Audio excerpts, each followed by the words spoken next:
Bueno, buenos días, buenas tardes o buenas noches, Lick, dependiendo pues cuando esté viendo mi video. Hoy le voy a hablar sobre todos los temas que estuvimos viendo a lo largo de este cuatrimestre en la materia de teoría general del proceso, los cuales fueron 21 temas, y voy a dar inicio con el tema 1, que son las bases del derecho procesal.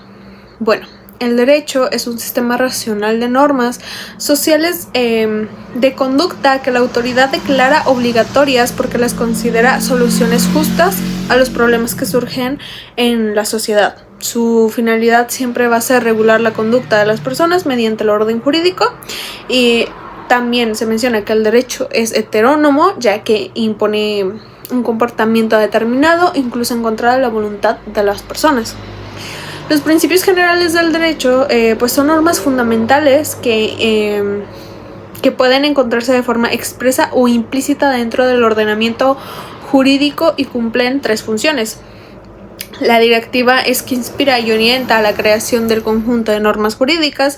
La interpretativa es que busca interpretar la ley de manera correcta, y la integradora es cuando permite suplir las omisiones o vacíos de la ley cuando ésta no regula un caso en específico. El 1.2 habla de la clasificación del derecho procesal, iniciando con el derecho sustantivo o material, el cual es el conjunto de normas jurídicas que establecen los derechos, obligaciones, facultades y deberes de las personas. También prevé las sanciones que se aplican cuando dichas obligaciones se incumplen, y su función es regular las relaciones jurídicas entre los individuos. El derecho instrumental o formal pues está integrado por las normas que establecen las condiciones y procedimientos para crear, aplicar pues las normas jurídicas. También regula la integración y la competencia de los órganos del Estado que intervienen pues en los procedimientos legislativos y también los administrativos.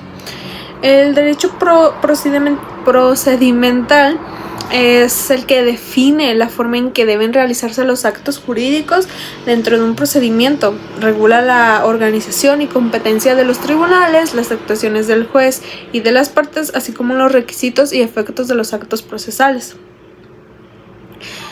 El derecho procesal es el conjunto de normas y principios jurídicos que regulan el proceso jurisdiccional y la integración, organización y competencia de los órganos del Estado encargados de impartir justicia. El procedimiento legislativo es el proceso legal mediante el cual se crean, modifican o derogan las leyes, las cuales comprenden etapas como la presentación de iniciativas, su estudio, su discusión, la aprobación, promulgación y la publicación. El procedimiento administrativo es aquel destinado a resolver los conflictos que surgen entre los particulares y la administración pública con motivo de aplicación o interpretación de actos y contratos administrativos. El proceso jurisdiccional es aquel procedimiento jurídico que realizan los órganos jurisdiccionales para resolver conflictos entre personas mediante la aplicación del derecho. Algunas de las características del derecho procesal es que pertenece al derecho público, tiene carácter instrumental y también es una rama autónoma del derecho. El 1.3 nos habla sobre el proceso, el cual es el conjunto de acciones que se desarrollan para resolver una controversia. Se refiere a la actuación jurisdiccional mediante la cual hay un litigio o un conflicto, el cual es sometido a decisión de las autoridades del Poder Judicial. El 1.4 es sobre la teoría general del proceso, que en esta parte pues nos dice que es la ciencia del derecho procesal que estudia todos aquellos conceptos, principios e instituciones comunes a todas las disciplinas. A todas las disciplinas procesales especiales. También analiza únicamente aquellos elementos que son compartidos por las diferentes ramas procesales. Las partes especiales del derecho procesal se comprende que son las distintas ramas del derecho encargadas de estudiar las normas que regulan cada proceso en particular, examinar las características, principios y modalidades propias de cada materia procesal. como el derecho procesal dispositivo, es el que permite a las partes disponer tanto del proceso como de los derechos sustantivo controvertidos mediante actos unilaterales o bilaterales. Las partes pueden impulsar el proceso, determinar su objetivo y disponer del derecho discutido conforme a la ley. Ahora vamos a pasar con el litigio. Bueno, el litigio es el conflicto de intereses con relevancia jurídica que surge cuando una persona formula una pretensión y otra parte se opone mediante una resistencia. Es el presupuesto para que exista un proceso jurisdiccional, ya que sin conflicto no hay necesidad en que intervenga un órgano jurisdiccional. Los elementos del litigio, pues como ya lo dije, son la pretensión y la resistencia. La pretensión es la exigencia o reclamación que realiza una persona para obtener el reconocimiento, protección o cumplimiento de un derecho. La formula el actor al presentar pues su demanda, y la resistencia es la oposición que realiza el demandado frente a la pretensión del actor mediante y expresa pues todas las razones por las cuales él considera que la reclamación no debe prosperar. La litis es la controversia jurídica que queda integrada por los hechos y pretensiones planteados en la demanda y por la contestación del demandado. Sobre esa controversia será que pues el juez resuelva el conflicto mediante una sentencia. Las partes del proceso pues son las partes, bueno, más bien son las personas que intervienen directamente pues en el litigio, como ya lo dije, actor y demandado. Actor quien presenta la pretensión y demandado es la persona que se opone a esa pretensión. También hay más sujetos procesales, los cuales colaboran con la administración de justicia, como lo son el juez, los secretarios, los peritos, los testigos y los terceros pues autorizados por la ley. El 1.6 pues nos habla sobre principios del derecho procesal, los cuales son reglas fundamentales que orientan al desarrollo del proceso y garantizan pues una correcta administración de justicia. El principio de contradicción es que garantiza que pues ambas partes tengan oportunidad de conocer las pretensiones de la contraparte, ofrecer sus pruebas y manifestar lo que a su derecho convenga antes de que el juez dicte su sentencia. El principio de igualdad es que las partes deben contar con los mismos derechos, oportunidades y cargas procesales durante el proceso. El procedimiento de preclusión pues son aquellas facultades procesales que deben ejercerse dentro del momento que señala la ley. Si una parte deja de transcurrir ese momento, como tal, pierde el derecho de realizar el acto correspondiente. El principio de eventualidad es cuando las partes deben hacer valer todas sus acciones, excepciones, defensas y pruebas dentro de la etapa procesal prevista para ello. El principio de economía procesal es aquel que busca que el proceso se desarrolle con el menor gasto posible de tiempo, esfuerzo y recursos, evitando actuaciones innecesarias. El principio de lealtad y probidad es aquel que obliga a las partes y a quienes intervienen en el proceso a actuar con buena fe, honestidad, respeto hacia el órgano jurisdiccional y la contraparte. El principio de oralidad y estructura y escritura es aquel que, según el procedimiento, las actuaciones pueden desarrollarse ya sea de forma oral, escrita o mediante la combinación de ambas. El principio de inmediación es aquel en el que el juez debe tener contacto directo con las partes, las pruebas y las actuaciones procesales para formar su convicción al resolver el conflicto. El principio de concentración es el que procura que las autoridades procesales se realicen con el menor número posible de audiencias, evitando pues dilaciones. El principio de publicidad es aquel donde las actuaciones judiciales por regla general son públicas, salvo los casos que la ley establezca pues dichas restricciones para proteger otros derechos. La libre valoración de la prueba es cuando el juzgador aprecia las pruebas conforme a la lógica, la experiencia y la sana crítica, siempre respetando pues las reglas establecidas por la ley. También el 1.7 habla de las clases por el modo y forma de tramitación del proceso, los cuales son los procesos pueden clasificarse de acuerdo con de acuerdo a la forma en que se desarrollan, ya sea por ejemplo el ordinario, el cual es el procedimiento común que se sigue cuando la ley no establece un trámite especial. El especial es el procedimiento previsto expresamente por la ley para determinar asuntos que requieren reglas particulares. El contencioso es aquel que es aquel que existe una controversia entre dos o más partes que pues deben dar que deben como tal ser resueltas por un órgano jurisdiccional. El voluntario es aquel en el que no existe conflicto entre las partes, sino que el juez interviene para autorizar, aprobar o dar eficacia jurídica a determinados actos. La oral es que predomina las acusaciones completamente verbales durante el desarrollo del proceso. El escrito son las acusaciones procesales, las cuales se realizan principalmente mediante promociones, escritos y resolución documental. El sumario es el procedimiento simplificado y de menor duración diseñado para resolver determinados asuntos con mayor rapidez. El singular es cuando interviene un solo actor y un solo demandado. El colectivo es que participan pues varias personas como actores o demandados, los cuales tienen como tal un interés en común. Por materia es cuando los procesos también se clasifican según la rama del derecho a la que pertenecen, ya sea civil, mercantil, penal, laboral, familiar, administrativo, agrario o constitucional. Ahora vamos a hablar del tema 2, el derecho procesal y sus ramas. Bueno, el derecho procesal es la rama del derecho público que regula la organización y funcionamiento de los órganos jurisdiccionales, así como las normas que rigen el proceso para resolver los conflictos mediante la aplicación de la ley. Se divide en diversas ramas según la materia sobre la que recae la controversia.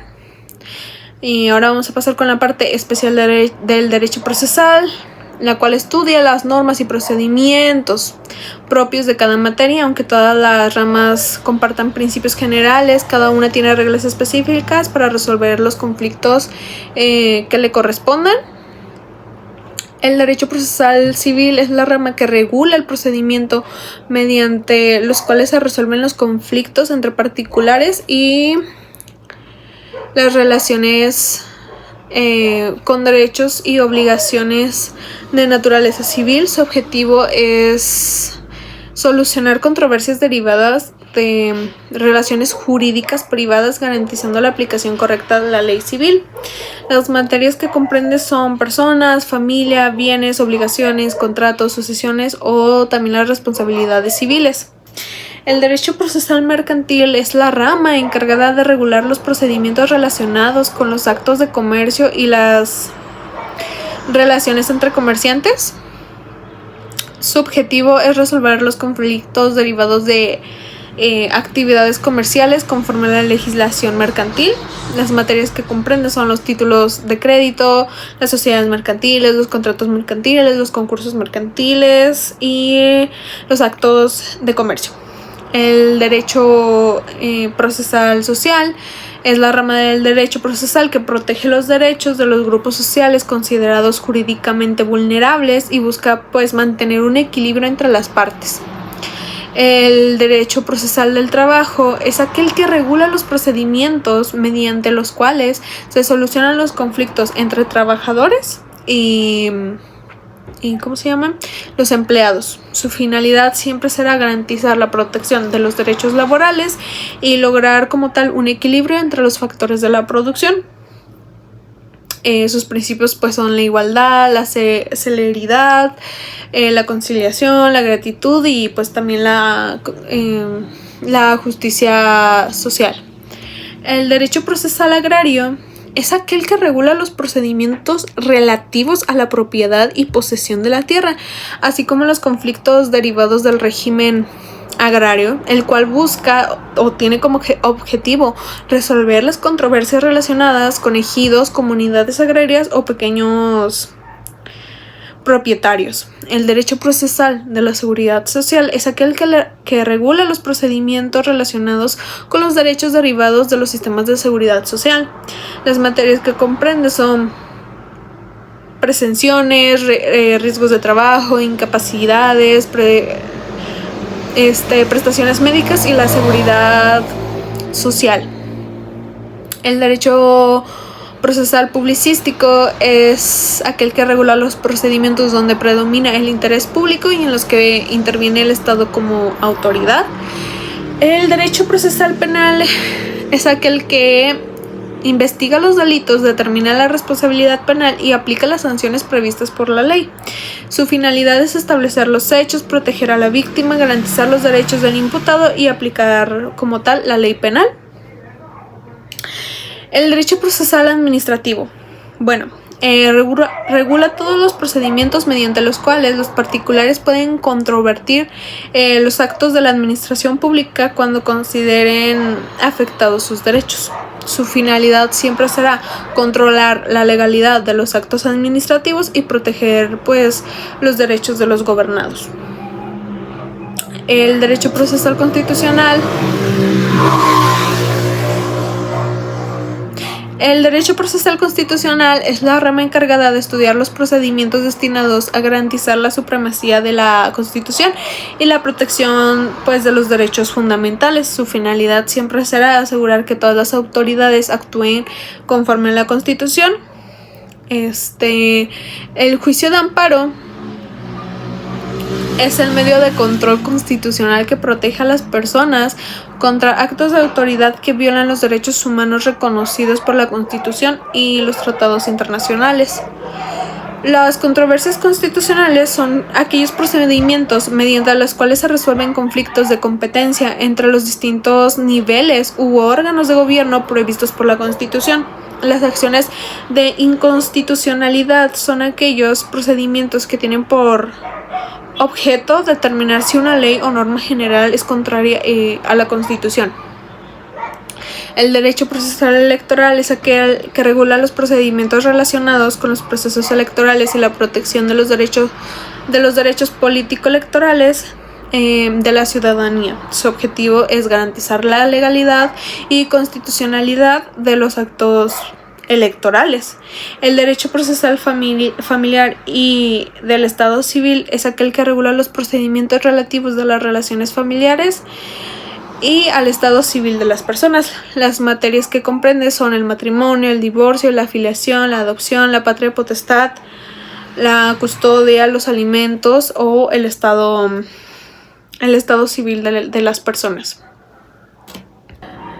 También está el derecho constitucional sobre el proceso, el cual estudia los principios y normas constitucionales que regulan la impartición de justicia y su finalidad es garantizar que todo proceso se desarrolle conforme a la Constitución y con respeto a los derechos humanos. Comprende dos aspectos fundamentales, la parte dogmática y la parte orgánica de la Constitución.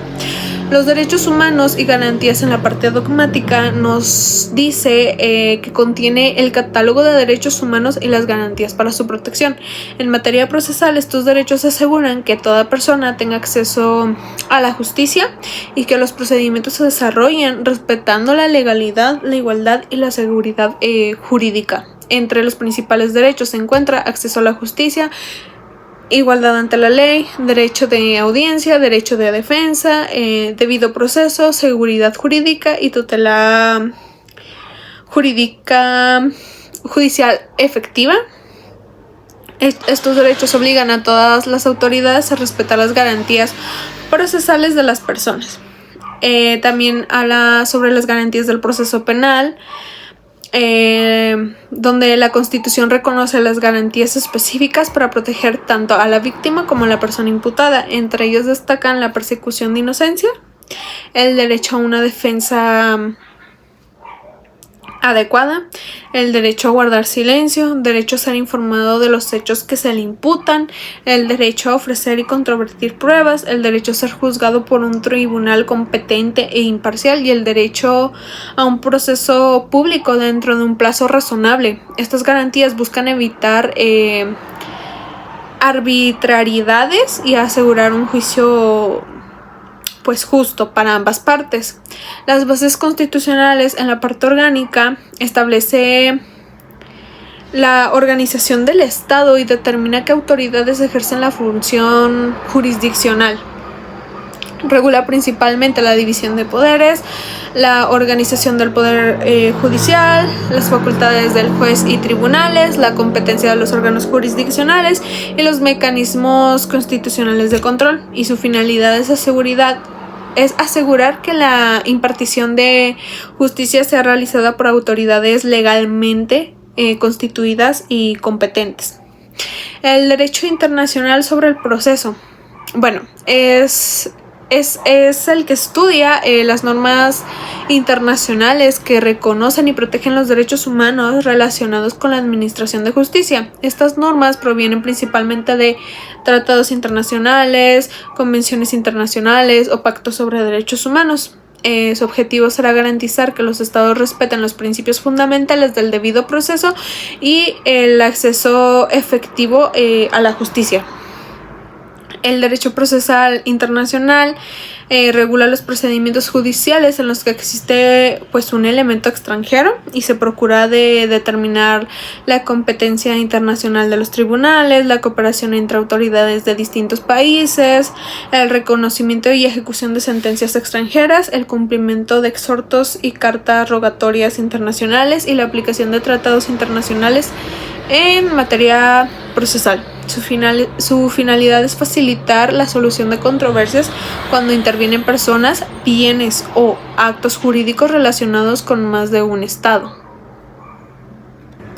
Ahora pasamos con el tema 3, que habla sobre el litigio. Bueno, el litigio es un conflicto de intereses que surgen cuando una persona formula una pretensión, como ya lo había dicho, y la otra persona responde con una resistencia. El actor exige la subordinación del interés ajeno al suyo, mientras que el demandado pues se opone. Para que exista litigio son indispensables 3 elementos: el actor que pretende, el demandado que resiste y el bien jurídico sobre el cual recae pues la disputa. Ahora vamos a hablar sobre los medios de solución de conflicto, en donde se señalaban 3, que es la autotutela, la autocomposición y la heterocomposición. Bueno, la autotutela ocurre cuando una persona impone directamente su interés sin intervención de un juez y se divide pues en muchos supuestos. La respuesta de un ataque precedente, que ahí entra legítima defensa, que es la reacción frente a una agresión injusta, y la guerra en legítima defensa, en la cual pues se aplica a los estados frente a ataques extranjeros. También el ejercicio de un derecho subjetivo, ahí entra el estado de necesidad, donde se sacrifica un bien menor para salvar pues uno mayor. El ejercicio de un derecho, que es el uso directo de lo que la ley permite. El derecho de retención, que habla sobre conservar un bien hasta que se cumpla pues una obligación. El pacto comisorio, sobre la resolución de un contrato por incumplimiento. El ejercicio de facultades de mando, donde nos hablan sobre avería gruesa, es el reparto de pérdidas en transporte marítimo. El cumplimiento de un deber es actuar porque la ley pues lo ordena. La obediencia jerárquica es cumplir órdenes pues de los superiores, ¿no? El ejercicio de una potestad es la facultad de disciplina. La facultad de disciplina son las sanciones internas. La potestad sancionadora es cuando se impone un castigo legal. La facultad económica coactiva son sobre cobros forzosos por parte del Estado. Medios de presión o coacción es la huelga, la suspensión colectiva del trabajo, el paro son interrupción de actividades y la clausura de exclusión por separación es la expulsión de trabajadores de un sindicato. Ahora vamos a hablar sobre la autocomposición. La autocomposición se da cuando las partes llegan a un acuerdo sin necesidad de un tercero. Los mecanismos son desistimiento, el actor renuncia a su pretensión, acuerdos reparatorios, pactos para reparar daños, allanarse, el demandado acepta la pretensión, y la transacción es el acuerdo con concesiones mutuas. La heterocomposición nos habla que aquí interviene un tercero imparcial para resolver un conflicto. Los medios son la mediación, el tercero facilita el diálogo, la conciliación, el tercero propone soluciones. El ombudsman es defensor del pueblo que protege derechos frente a abusos de autoridad. El proceso, el juez dicta la sentencia y el arbitraje es un árbitro, decide pues como tal la controversia. Bueno, ahora pasamos a la jurisdicción y su clasificación. La jurisdicción es el poder que tiene el Estado para impartir justicia a través de los órganos jurisdiccionales. Es exclusiva, obligatoria y se ejerce por jueces y tribunales. Se clasifica en varias formas. La jurisdicción federal, que corresponde a los tribunales de la Federación y atiende asuntos de interés nacional. La jurisdicción local, que es ejercida por los tribunales de cada estado en los conflictos que surgen dentro de su territorio. La jurisdicción especial, como la militar, electoral o agraria, que atiende materias pues muy específicas. La jurisdicción concurrente, cuando tanto la federación como los estados pueden conocer pues de ciertos asuntos. La división de poderes. Bueno, la jurisdicción se entiende dentro del marco de la división de poderes del Estado. La interpretación jurídico-formal se refiere a la separación clásica de poderes en legislativo, ejecutivo y judicial, cada uno con funciones pues específicas y también delimitadas. La interposición histórico-política analiza cómo está dividida y cómo ha evolucionado en la práctica, mostrando que la jurisdicción es una función propia y diferenciada del poder judicial frente a las demás funciones estatales. La jurisdicción y otras funciones del Estado. La jurisdicción se distingue de otras formas estatales, como la función legislativa, que crea las normas, la función administrativa, que ejecuta y pues aplica políticas públicas, y las funciones jurisdiccionales, que resuelven conflictos mediante decisiones obligatorias y definitivas. Esto asegura que el Poder Judicial tenga un papel único, en el cual garantiza justicia y también la seguridad jurídica. Ahora vamos a hablar sobre los elementos que caracterizan la jurisdicción. Los rasgos esenciales de la jurisdicción son exclusividad, solo el Estado puede impartir justicia; obligatoriedad, nadie puede sustraerse de ella; imparcialidad, el juez no tiene interés en el litigio; y la imperatividad y coercitividad, que las soluciones judiciales son obligatorias y pueden imponerse por la fuerza pública. La división de la jurisdicción es cuando la jurisdicción se divide para organizar mejor la función judicial, que por materia: civil, penal, laboral, administrativa, constitucional, agraria. Por territorio, el ámbito geográfico donde un juez puede actuar. Por grado, es la jerarquía de tribunales: primera instancia, segunda instancia, tercera instancia. Por cuantía, monto económico del litigio. Por turno o prevención, es cuando es la distribución de asuntos entre jueces de la misma categoría. Ahora vamos a hablar sobre la competencia. Bueno, la competencia se limita dentro de la jurisdicción, que determina qué juez o tribunal debe de conocer de un asunto específico. Mientras la jurisdicción es el poder general del Estado para impartir justicia, la competencia es la forma en que ese poder se distribuye entre los distintos órganos judiciales, asegurando un orden y seguridad jurídica.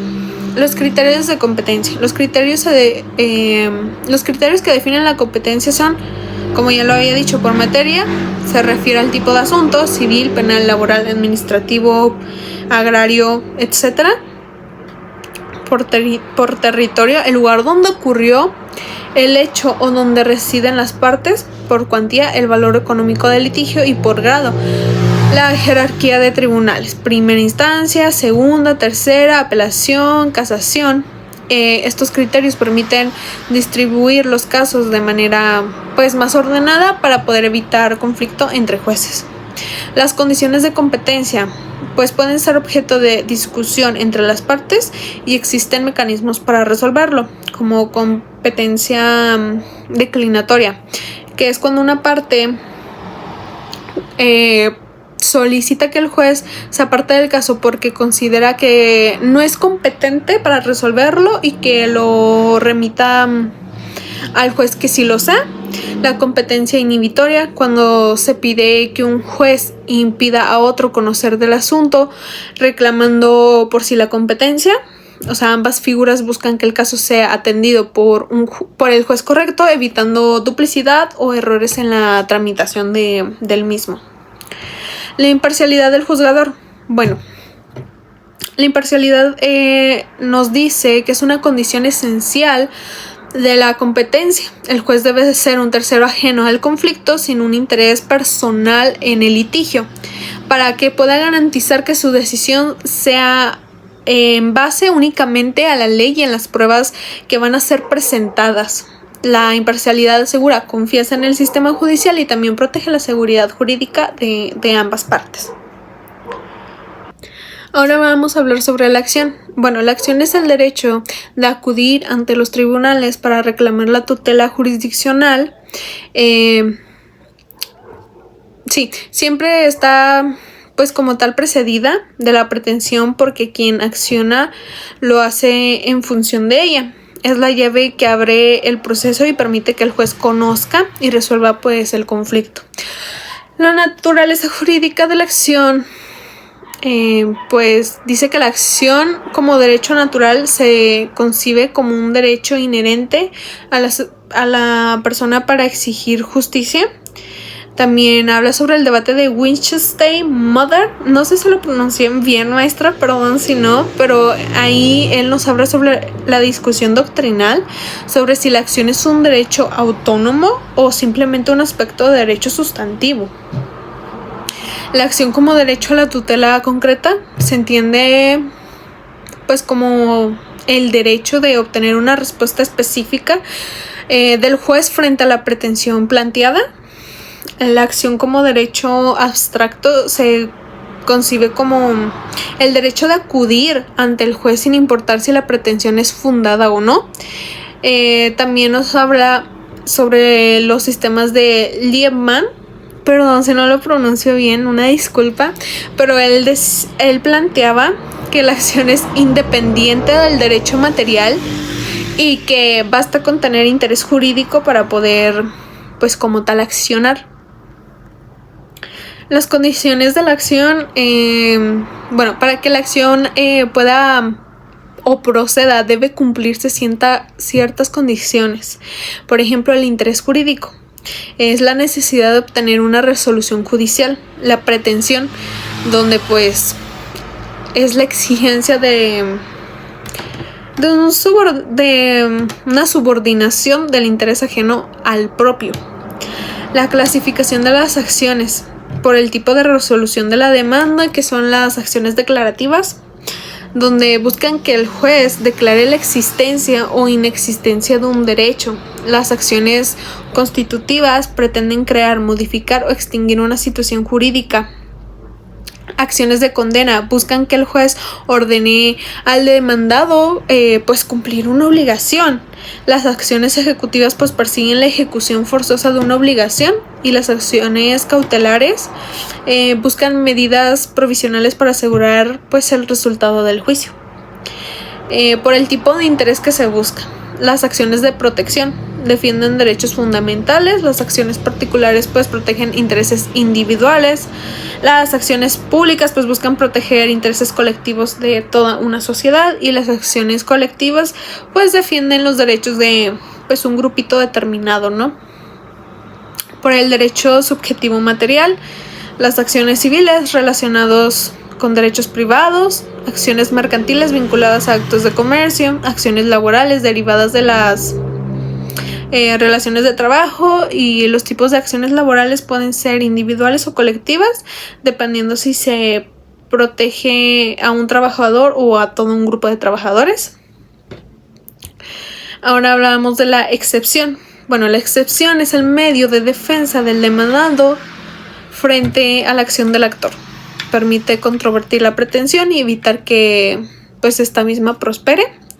Acción, excepción y el derecho a la tutela jurisdiccional. La acción y la excepción son dos caras de la misma moneda. O sea, El actor acciona para hacer valer su pretensión, mientras que el demandado excepciona para defenderse. Ambas ejercen dentro del marco del derecho a la tutela jurisdiccional, que garantiza que pues, los conflictos sean resueltos por un juez.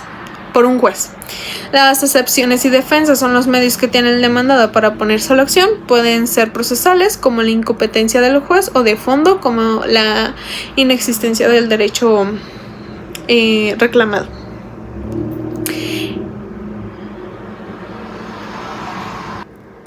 Las excepciones y defensas son los medios que tiene el demandado para oponerse a la acción. Pueden ser procesales, como la incompetencia del juez, o de fondo, como la inexistencia del derecho reclamado. El debido proceso. El debido proceso es el conjunto de garantías que aseguran un juicio justo.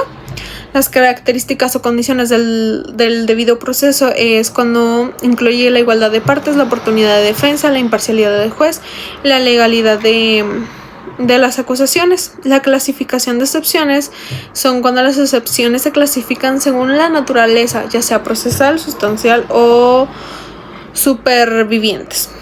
La tramitación de la excepción es cuando las excepciones deben plantarse en la contestación de la demanda y se tramitan conforme al procedimiento establecido en el Código Procesal. Las excepciones sustanciales son aquellas que atacan directamente el fondo del derecho reclamado, como la prescripción, la nulidad o la inexistencia de la obligación. Ahora vamos a pasar con el tema 7, que es el proceso. El proceso es el conjunto de actos jurisdiccionales que se desarrollan para poder resolver un litigio. Es la forma en que el Estado, a través de sus jueces, ejerce la función de impartir su justicia. El proceso jurisdiccional se refiere específicamente a los actos y procedimientos jurídicos que se realizan ante los órganos jurisdiccionales para resolver conflictos entre personas. Es la manifestación concreta de la función judicial y se distingue de los procedimientos administrativos o legislativos, porque aquí siempre hay un juez que decide. La naturaleza jurídica muestra dos grandes teorías sobre cómo entender la naturaleza del proceso, iniciando por la teoría privatista, la cual considera el proceso como un cuasi contrato, es decir, como un acuerdo entre las partes que se somete voluntariamente a la decisión del juez. La teoría publicística entiende al proceso como una relación jurídica entre el Estado y las partes, donde el juez ejerce autoridad. Dentro de esta teoría se distinguen varias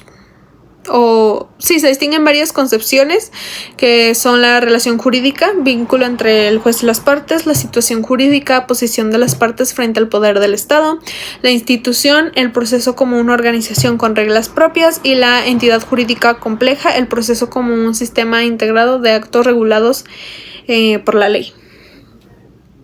Ahora, el proceso y sus fases. El proceso se desarrolla en distintas etapas y actos que varían según la materia, pero en general se distinguen las siguientes, que son las etapas del proceso no penal. Son la fase que se siguen en materias como civil, mercantil, familiar, desde una demanda hasta la sentencia. La audiencia de un proceso no penal, que son espacios donde las partes exponen sus argumentos y se desahogan las pruebas. La demanda y sus requisitos es el escrito inicial, que debe contener identificación de las partes, hechos, fundamentos, pretensión y pruebas. Los fundamentos legales es el Código Nacional de Procedimientos Civiles y Familiares, que regulan los procedimientos no penales. El procedimiento no penal, que establece las reglas para la tramitación de juicios civiles y familiares. La ejecución forzosa son actos mediante los cuales se cumplen una sentencia, incluso contra la voluntad del condenado. El proceso ejecutivo es el procedimiento especial para exigir el cumplimiento rápido de obligaciones conocidas en documentos con fuerza legal. La ejecución procesal son actos materiales que hacen efectiva la sentencia, como embargos o desalojos, y el esquema del proceso oral familiar, que es el modelo que concentra las audiencias y busca rapidez y transparencia en los juicios de materia familiar. Bueno, ahora vamos a pasar con las etapas del proceso penal en el Código Nacional de Procedimientos Penales. Es el proceso penal regulado por el Código Nacional de Procedimientos Penales, el cual se estructura en fases ordenadas que garantizan que el conflicto penal se resuelva con respeto al debido proceso. Estas etapas incluyen la investigación inicial, la investigación complementaria, la etapa intermedia, el juicio oral, una con actos procesales específicos que permitan avanzar hacia la sentencia. Ahora vamos a hablar del Ministerio Público. Bueno, el Ministerio Público es el órgano encargado de presentar a la sociedad, a representar más bien a la sociedad en los procesos penales. ¿Cuáles son las funciones del MP? Son investigar los delitos, integrar la carpeta de investigación, ejercer la acción penal ante los tribunales, solicitar medidas cautelares y formular la acusación y velar por los intereses de la víctima y de la sociedad. El juzgador. El juez es el tercero imparcial que dirige el proceso y dicta la sentencia. Funciones y características del juzgador. Son conducir la audiencia, resolver incidentes y excepciones, garantizar el respeto al debido proceso, ser imparcial y ajeno al interés de las partes y dictar una resolución fundamentada y motivada.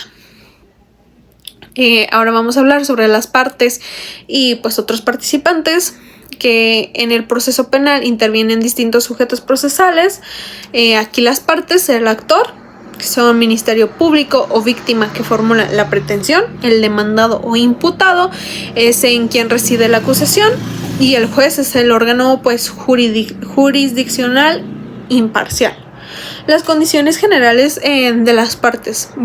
Aquí entra la capacidad para ser parte, que es posibilidad jurídica de intervenir en un proceso, y la capacidad procesal, que es la aptitud para ejercer derechos y cumplir obligaciones dentro de un juicio. Las condiciones de las partes en relación con los procesos es que cada parte debe cumplir con los requisitos de legitimación y representación para actuar válidamente. La sustitución de parte es cuando una persona es reemplazada por otra en el proceso, por ejemplo, en casos de una sucesión.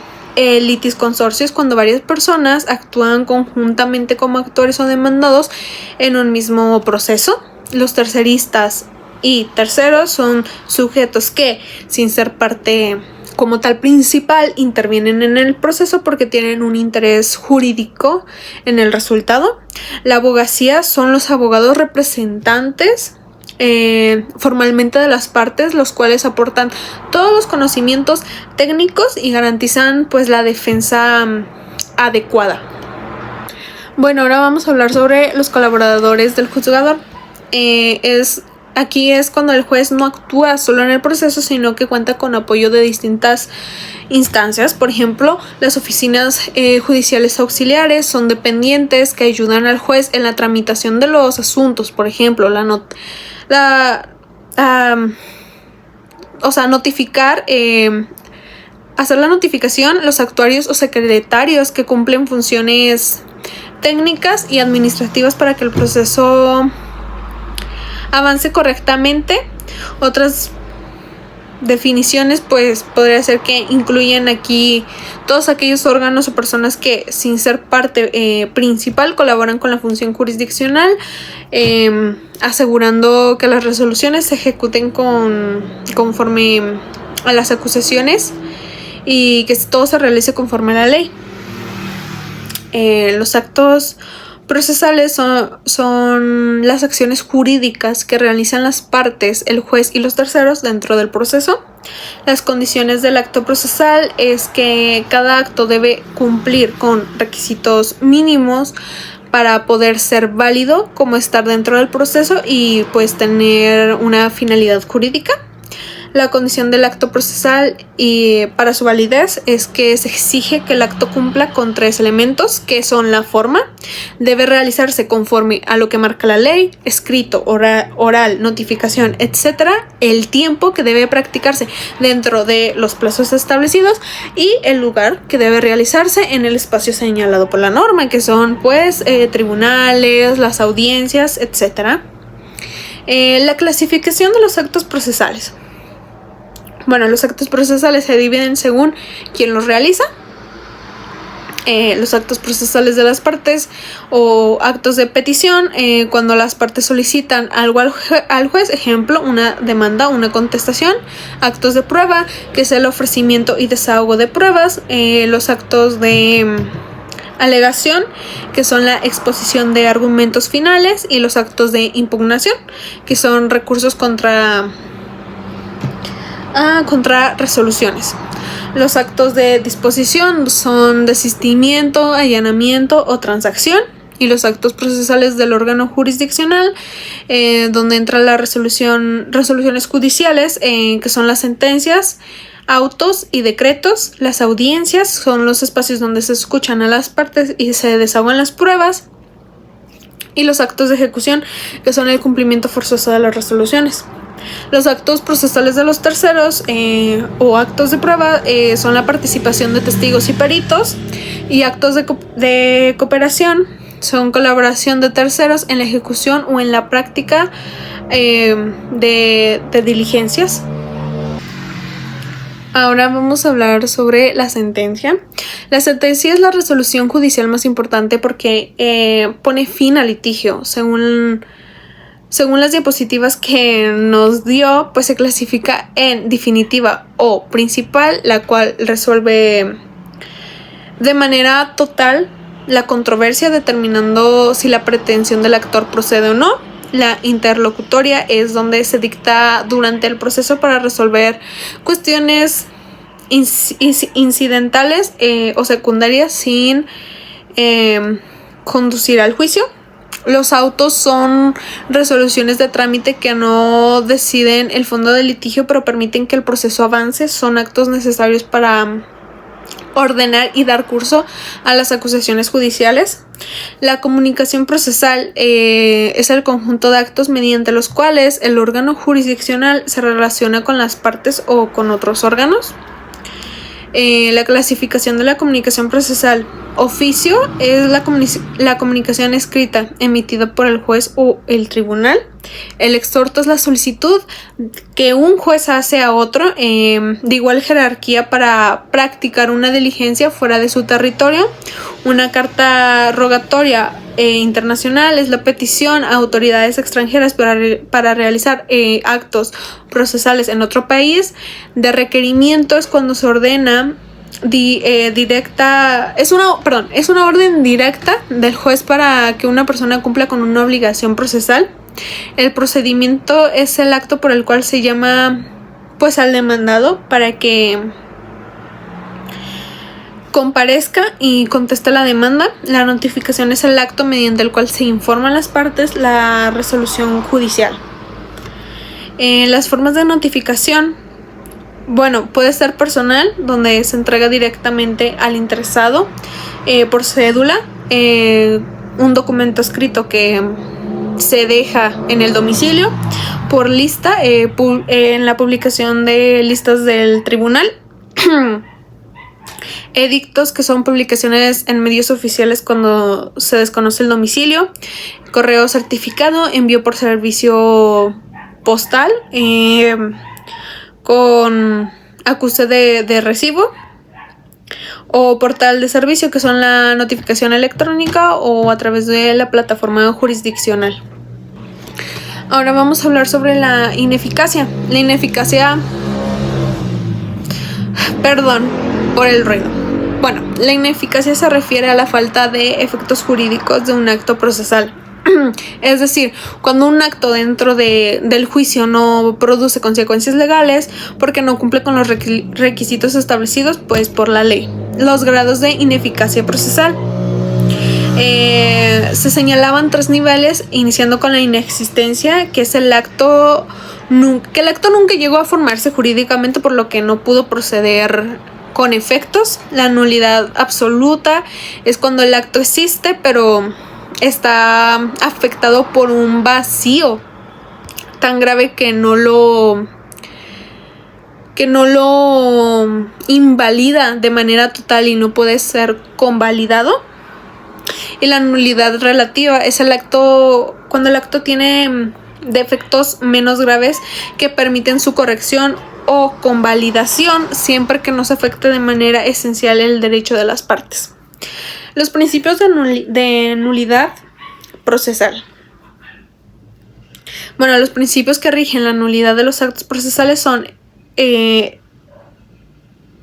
especificidad, que es cuando la nulidad solo procede cuando la ley expresamente lo establece.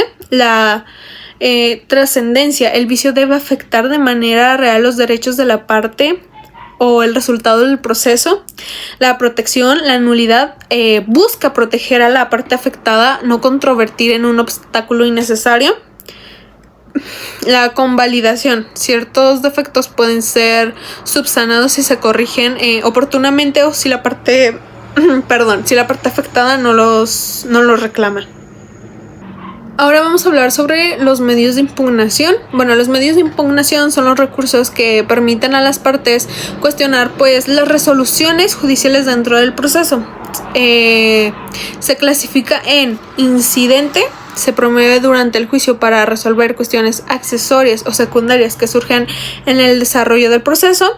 De recurso de apelación, que se interpone contra resoluciones del juez de primera instancia para que un tribunal superior la revise y confirme, modifique o revoque. Y el recurso de reposición, el cual se plantea ante el mismo juez que dictó pues la resolución, solicitando que la corrija o reconsidere. Estos medios garantizan que las decisiones judiciales puedan ser revisadas y que se respete pues el derecho de defensa. Los derechos probatorios. Bueno, el derecho probatorio regula todo lo relacionado con las pruebas dentro del proceso. La prueba es el medio por el cual se busca demostrar la verdad de los hechos controvertidos en el juicio. Es esencial porque permite pues al juez formar convicción y dictar una sentencia fundada. La especialidad de las pruebas de la prueba procesal pues tiene características propias que la diferencian de otros ámbitos, pues está regulada por normas que determinan cómo debe presentarse y valorarse. El objetivo de investigación son los hechos relevantes que deben probarse para resolver la controversia. Los medios de prueba son los instrumentos reconocidos por la ley para acreditar hechos como los testigos, los documentos, los peritajes o las inspecciones. Los medios de prueba son la reiteración del concepto, subrayando que cada medio tiene reglas específicas de admisión y de desahogo. La imparcialidad, pues el juez debe valorar las pruebas sin prejuicios, garantizando objetividad y justicia. Y la función de juicio sobre hechos es que las pruebas permiten al juez emitir juicios sobre la existencia o inexistencia de los hechos controvertidos, lo que constituye pues la base de la sentencia. Bueno, ahora vamos a hablar sobre la valoración de la prueba. La valoración de la prueba es el análisis que realiza el juez sobre los medios probatorios presentados en el proceso con el fin de determinar su fuerza y su credibilidad. La teoría sobre la prueba, pues existen dos formas de entender la prueba. La prueba con argumentación se concibe como un razonamiento lógico que busca pues convencer al juez. Aquí la prueba es vista como un discurso que sustenta la posición de una de las partes. Y la prueba como determinación de la verdad de los hechos, que se entiende como el medio para establecer si los hechos alegados realmente ocurrieron. En este enfoque, la prueba es el instrumento que acerca al juez a la verdad procesal. El derecho probatorio. Bueno, el derecho probatorio es aquel que regula todo lo relativo a las pruebas dentro del proceso, desde su ofrecimiento hasta su validación. El objeto de prueba son los hechos controvertidos que deben pues acreditarse para que el juez pueda resolver la controversia. El fin de la prueba es el objeto.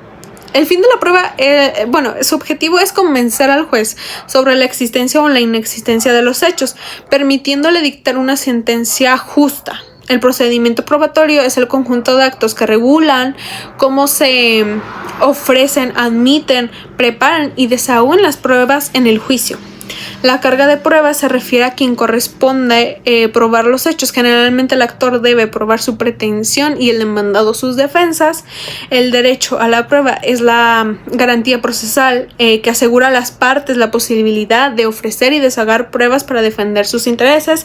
Y la teoría de la prueba ilícita establece que las pruebas obtenidas de manera contraria al derecho, por ejemplo, violando derechos fundamentales, pues no pueden ser admitidas ni valoradas pues en el proceso. Ahora vamos a hablar sobre la impugnación. Bueno, la impugnación es el medio que permite a las partes cuestionar actos u omisiones dentro del juicio, buscando que sean revisados, modificados o anulados. Los actos y omisiones impugnados se pueden impugnar resoluciones judiciales y también omisiones que afecten derechos de ambas partes. Los medios de interposición. El procedimiento de la impugnación comprende la motivación, donde se expresan las razones jurídicas de inconformidad, la admisión y efectos, donde el juez analiza si procede o determina la suspensión o no la resolución.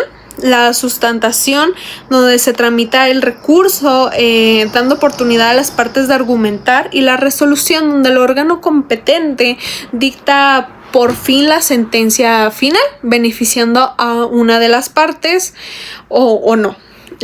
Ahora vamos a hablar sobre la clasificación de los medios de impugnación, que es por identidad o diversidad ante el órgano emisor y el que decidirá la impugnación, que son verticales, cuando un órgano superior revisa la resolución pues de un inferior, las horizontales, donde otro órgano del mismo nivel puede revisar la decisión. Por los poderes atribuidos al juzgador que resuelven la impugnación, que son la anulación, la invalidación del acto impugnado. La sustitución es cuando se reemplaza la resolución por otra, y el medio de control, que ahí es donde se verifica la legalidad del acto sin sustituirlo.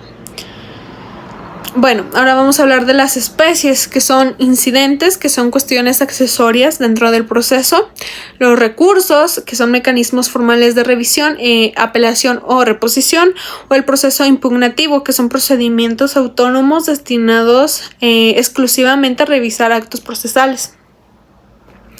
Y ya por último, pues vamos a hablar sobre las regiones del estado de Coahuila de Zaragoza, donde vamos a empezar mencionando los municipios de la región sureste, que son Saltillo, Ramos Arizpe y Arteaga; la región norte, que es Piedras Negras, Acuña, Jiménez, Zaragoza, Morelos, Nava; la región carbonífera, que es Sabinas, San Juan de Sabinas y Musquis; la región centro, que es Monclova, Fronteras, Castaños, Candela, Escobedo, Abasolo, Nadadores, Cuatro Ciénegas, La Madrid, Sacramento y Ocampo; en la región Laguna, que está conformada por Torreón, Matamoros, San Pedro, Francisco I, Madero y Viesca.